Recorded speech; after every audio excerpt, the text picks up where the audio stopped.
आज हमारे साथ वार्ता करने के लिए श्री वीरेंद्र मीणा जी हैं, जो पहली बार भारत की सबसे बड़ी पंचायत में आकर उन्होंने अपनी एक इस तरीके से पहचान बनाई है। और ऐसी कुछ बातों पे हम नजर करते हैं, उनसे ही खुद जानकारी हासिल करेंगे कि इस मुकाम तक पहुंचने के लिए उन्होंने कितनी जद्दोजहद की। मीणा साहब, सबसे पहले तो मैं चाहूंगा कि आपने अपना सुबह सुबह का समय दिया ठंड के मौसम में, इसके लिए मैं बहुत ही आभारी हूँ। मीणा साहब, सबसे पहले जानकारी लेना चाहूंगा कि ये राजनीतिक जीवन आपका कब और कैसे शुरू हुआ? मैं राजनीतिक जीवन, पहला इलेक्शन था मेरा, 3 साल हो गए। और इससे पहले मैं गवर्नमेंट कॉलेज में प्रोफेसर था और पढ़ाया करता था। अचानक जो है एक बदलाव आया और पढ़ाई से इस राजनीतिक जीवन के अंदर प्रवेश किया। और ऐसा कोई विशेष है नहीं, बस वहां से चेंज हो गई इधर। बाकी कोई इस तरीके का, ये तो सब तकदीर का वो मानो आप।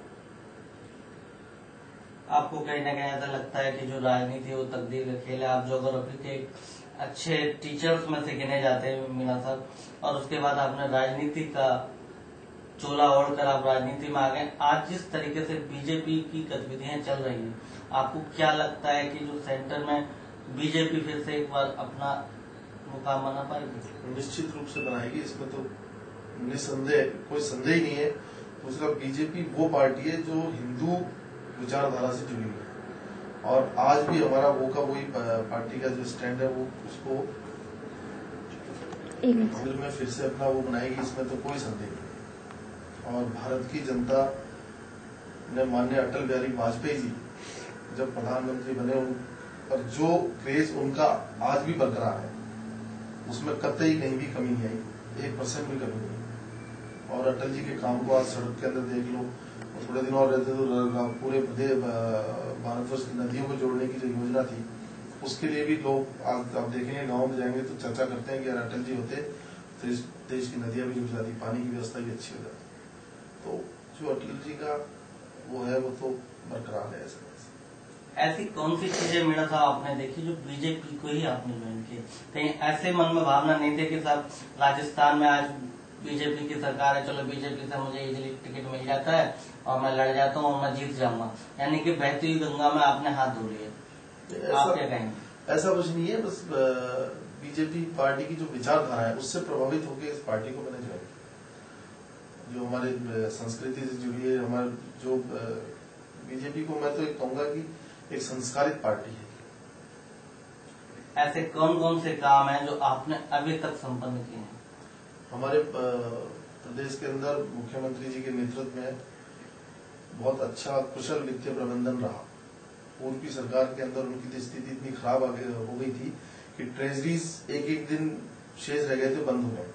हमने कभी भी, हमारे ओवरड्राफ्ट नहीं रहा, और टैक्स के अंदर भी हमने 23% ग्रोथ अर्जित करी। वैट लगाया प्रदेश के अंदर, उसमें भी व्यापारियों से सामंजस्य बिठाकर प्रत्येक संभाग स्तर पर हम लोग गए और मुख्यमंत्री के निर्देश अनुसार सब व्यापारियों से बात करके प्रदेश के अंदर वैट लगाया। हमारे यहाँ पे एक भी एजिटेशन वैट को लेकर बिल्कुल नहीं हुआ। एक छुटमुट एक दिन हल्का फुल्का कुछ रहा होगा, अदरवाइज पूरे व्यापारियों को हमने बिठाकर संभाग स्तर पर एक एक व्यापारी से बात कर उसके बाद हमने वैट लगाया प्रदेश में। मीणा साहब, जब टैक्स की बात करते हो तो सबसे पहले कहीं ना कहीं बात आती है टैक्स चोरी।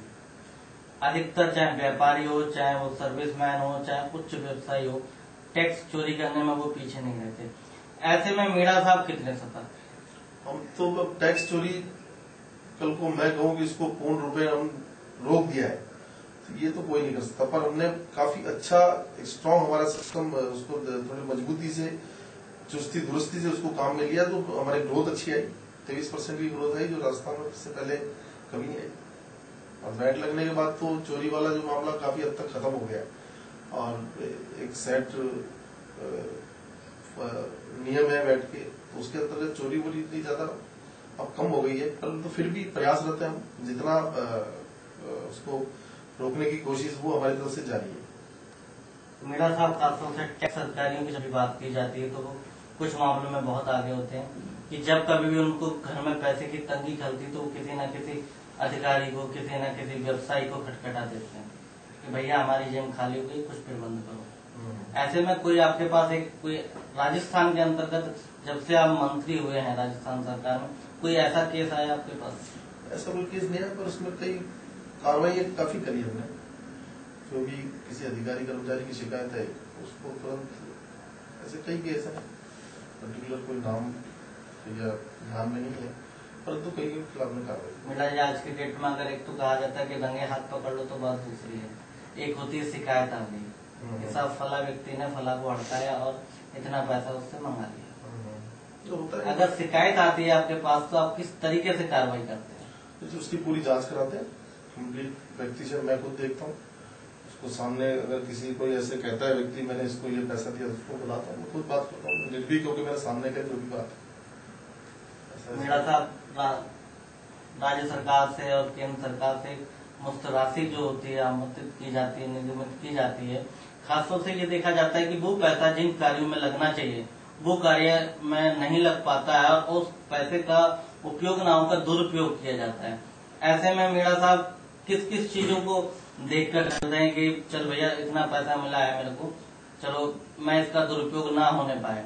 ऐसे में आप, क्योंकि आप पहली बार बने हैं, पहली बार राजनीति में आए हैं, वैसे तो आप पैतृक आपके अंदर राजनीति के गुण इसलिए क्योंकि आपकी बुआ जी ऑलरेडी पहले से सेंटर मिनिस्टर थी, उनसे आपने बहुत कुछ सीखा होगा, लेकिन फिर भी कौन कौन से ऐसे स्टेप उठाते कि मेरे ऊपर कल को कोई ब्लेम ना आ पाए? इसमें ऐसा है, जो पैसा केंद्र सरकार से CSS के माध्यम से मिलता है, ग्रांट्स एंड एड में मिलता है, जिसके लिए जहाँ मिलता है वहीं लगता है, उसको कहीं दूसरी जगह पर नहीं लगा सकते। बस इतना ही है कि वो पैसा पूरा यूटिलाइज हो जाए। यूटिलाइज होने के बाद जो स्टेट के शेयर होते हैं वो तभी रिलीज होते हैं, पैसा कंप्लीट उसका यूटिलाइजेशन हो जाता है। हमने तो जो हमको CSS का या अलग ग्रांट एंड एड जो सेंट्रल गवर्नमेंट से मिलती है वो टाइम पर खर्च कर टाइम पर लगाकर, उसमें हमको सेंट्रल गवर्नमेंट की तरफ से 2 दफा अवार्ड मिला है, 60 करोड़ रुपए, 120 करोड़ रुपए हमको सेंट्रल गवर्नमेंट की तरफ से बेटर फाइनेंशियल मैनेजमेंट, उसके लिए हमको अवार्ड दिया गया है राजस्थान राज्य को, ये पहली बार है। अभी रिसेंटली एक घटना घटी जो आजकल सुर्खियों में है, निठारी कांड। निठारी कांड के अंतर्गत मोहिंदर सिंह और सुरेंद्र सिंह ने कुछ ऐसे कारनामे करे जो आज सलाखों के पीछे। आपको क्या लगता है कि सेंटर में बीजेपी की सरकार होती तो इतनी बड़ी जो ये घटना घटित हुई है, आपको लगता है कि नहीं होती? हाँ, बिल्कुल नहीं होती, पर इसमें जो बात जो आई है, इसमें पुलिस को पता नहीं लगा, ये बड़ी विचार का प्रश्न है।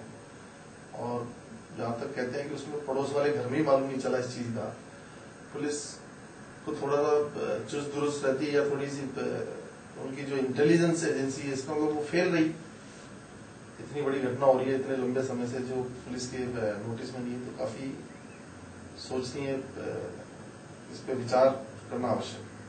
ऐसी कौन सी चीजें थी जिनसे अगर उनको प्रावधान में लाया जाता तो ये सारी जो दुर्घटनाएं थी इनसे सबसे मतलब बचा जा जाता? थोड़ा सा वहां का प्रशासन और पुलिस थोड़ी सी चुस्त दुरुस्त रहती थी और इस चीज का पता लग जाता तो बचा जा सकता था इससे, परंतु जिस प्रकार से पुलिस का वो रहा वो काफी।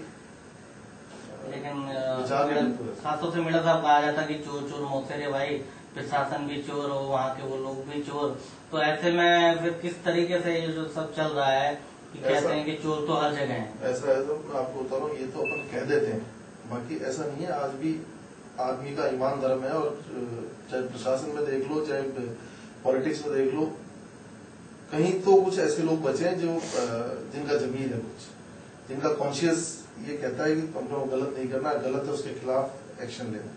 अपन ये नहीं कह सकते कि सभी एक जैसे लोग हैं।